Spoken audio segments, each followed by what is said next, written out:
Bonjour à tous. Aujourd'hui, nous allons parler de politique avec peut-être un des futurs membres du Grand Conseil. Après réflexion, nous avons décidé de mettre les jeunes au devant de la scène. En effet, pourquoi dans le système actuel, les jeunes ont-ils moins de place sur les listes?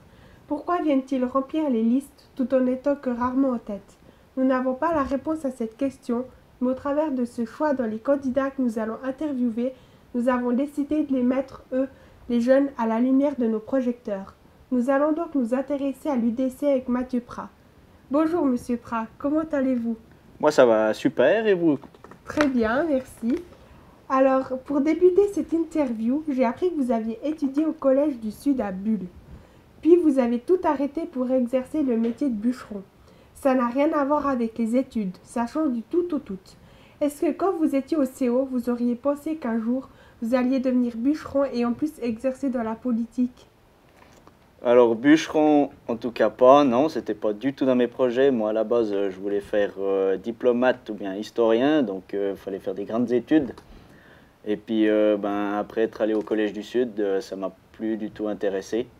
Et puis finalement voilà, je suis devenu bûcheron. Et puis la politique, ça m'a toujours intéressé de pouvoir aller voter. Puis avant 18 ans on peut pas. Donc c'est pour ça qu'après la majorité, je me suis dit pourquoi pas m'engager dans quelque chose qui me tient à cœur, quoi. Et vous faites partie de l'équipe suisse de football américain. Pourquoi avez-vous décidé de jouer à ce jeu et non au rugby, qui est un peu similaire à quelques détails près, non? Ouais, c'est vrai qu'on peut souvent... beaucoup de gens viennent vers moi et puis me disent mais en fait c'est la même chose que le rugby, en fait pas du tout, il y a beaucoup plus de règles et c'est un sport complètement différent. Puis j'ai choisi ce sport parce que je faisais du foot classique avant et puis je me suis dit il n'y a pas assez de contact. Alors je me suis dit qu'il fallait un peu améliorer mon jeu et puis faire un autre sport qui m'intéressait un peu plus par rapport à ça. Et l'UDC se revendique dans un monde paysan. Partagez-vous un lien avec cet univers? Alors oui, tout d'abord, j'ai des origines valaisannes et puis toute ma famille travaille dans les vignes. En plus maintenant c'est le moment des vendanges, donc on est beaucoup sollicité. Donc il y a déjà ça et puis surtout maintenant mon métier, on est souvent amené à travailler avec des paysans pour les prés ou comme ça et ça crée ce lien avec l'UDC, quoi. Et en faisant mes petites recherches, je suis tombée sur votre compte Facebook. Il y figure une photo de l'armée. Je suppose que c'est une période qui vous a marqué. Alors pourquoi? Alors c'est une période qui m'a beaucoup marqué parce que c'est une période qui est arrivée juste après être parti du collège et puis ça m'a beaucoup remis les idées en place. Ça a apporté pas mal de discipline dans ma vie et puis le fait d'avoir gradé aussi, ça m'a permis de pouvoir diriger des hommes et des femmes pour un bien commun qui est de protéger notre pays. Donc ça m'a beaucoup apporté. Ouais. Et donc, comme je viens de le dire, vous avez une photo pendant le service militaire. Voulez-vous mettre en avant ce milieu pendant votre élection? Est-ce que vous pensez que la Veuvez a son mot à dire en ce qui concerne l'armée? Aimeriez-vous changer cela? Alors je pense que niveau infrastructure, on n'a pas grand-chose en Veuvez. Apporter quelque chose en plus, je pense que ça n'a pas beaucoup d'utilité, sachant qu'on a déjà pas mal d'abris PC par chaque village. Et puis pour avoir, par exemple, moi j'ai fait dans les chars, pour avoir des chars ici en Veuvez, il faut beaucoup plus de logistique, etc., de l'argent à investir. Et je pense que non, ce ne serait pas une bonne chose à faire ici en Veuvez. Et maintenant, nous allons nous pencher sur notre district veuvaisan. Donc, depuis combien de temps résidez-vous en Veuvez? Alors maintenant, ça fait 15 ans, depuis 2006. Et pensez-vous franchement que mettre en avant ce petit district avec relativement peu de communes, peu d'habitants face à un district comme la Sarine par exemple qui bénéficie de la ville de Fribourg, vous pensez vraiment que ça sert à quelque chose? Moi, je pense que bien sûr, ça sert à quelque chose parce qu'on est en Veuvez et puis la Veuvez, je crois pas que ça fait partie du canton de Vaud, donc on est du canton de Fribourg, donc il faut toujours avoir son mot à dire et puis pouvoir se mettre en avant pour le bien du district, quoi. Et je me pose une question assez importante selon moi. Pourquoi avez-vous décidé de vous présenter à ces élections? Alors moi, j'ai décidé tout d'abord parce qu'avant, j'étais dans les jeunes UDC. Et puis on avait souvent des rassemblements, des discussions avec même parfois des conseillers fédéraux. Et puis je me disais, mais en fait les jeunes UDC, on n'a pas vraiment de, de place, disons, prépondérante dans la vie politique, même si on est là, quoi, puis on existe. Mais j'ai surtout pensé que c'est un de mes amis qui se présente aussi, Timon Gavalet, qui m'a dit viens et puis essaye de faire un peu comme moi. Franchement, je pense que tu as le profil et puis la motivation pour pouvoir faire ça. Et du coup, pourquoi pas t'engager? Puis j'ai accepté. Et pourquoi devrais-je voter pour vous et pas quelqu'un d'autre? Car il y a de la concurrence. Vous avez bien un argument béton pour me convaincre. C'est un peu une question piège, mais après, ça dépend ce que vous votez. Je sais qu'il n'y a pas tout le monde qui vote pour l'UDC. Chacun est libre de voter pour ce qu'il veut, mais si on devait voter pour moi, je pense que je dirais avant tout que j'apporte du sang neuf pour l'UDC. Et puis, surtout, continuer à pouvoir mettre en avant ce monde un peu paysan, un peu ce monde qui est vraiment rapproché à la nature puis à la terre.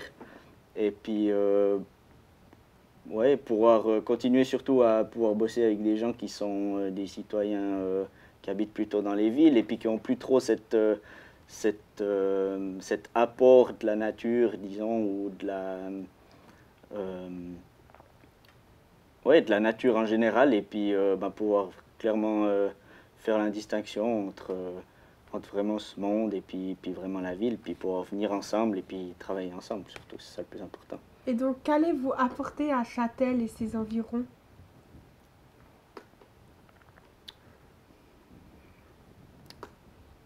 Peut-être pour la nature alors.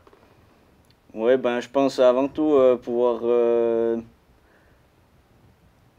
développer des infrastructures, disons, qui sont pour les deux camps. Par exemple, si on veut construire à outrance pour des gens qui viendraient là, pour moi, il n'y a pas de problème, mais c'est pouvoir pas trop faire ça, mais d'un côté, le faire aussi un peu pour que tout le monde ait un peu son mot à dire. Puis pour moi, c'est surtout se rassembler, quoi, et puis tous travailler ensemble, quoi. Et donc, pourriez-vous m'expliquer le but concret de ce parti? Parce qu'il y en a tellement, je me sens un peu perdue parmi toutes ces possibilités. Alors, concrètement, l'UDC, comme vous avez dit avant, on est très proche du monde paysan et aussi de la vie politique en général. Et puis, le but pour nous, c'est de pouvoir garder une démocratie forte, garder une économie forte aussi, basée essentiellement sur une économie primaire, mais aussi maintenant dans le secondaire et dans le tertiaire. Et puis, voilà, c'est le parti le plus fort de Suisse, avec 40%, sauf erreur, des citoyens qui votent pour nous. Donc je dis en Suisse, hein, en général. Et c'est pour ça aussi que je suis venu dedans, parce que ça se rapproche beaucoup de moi, quoi.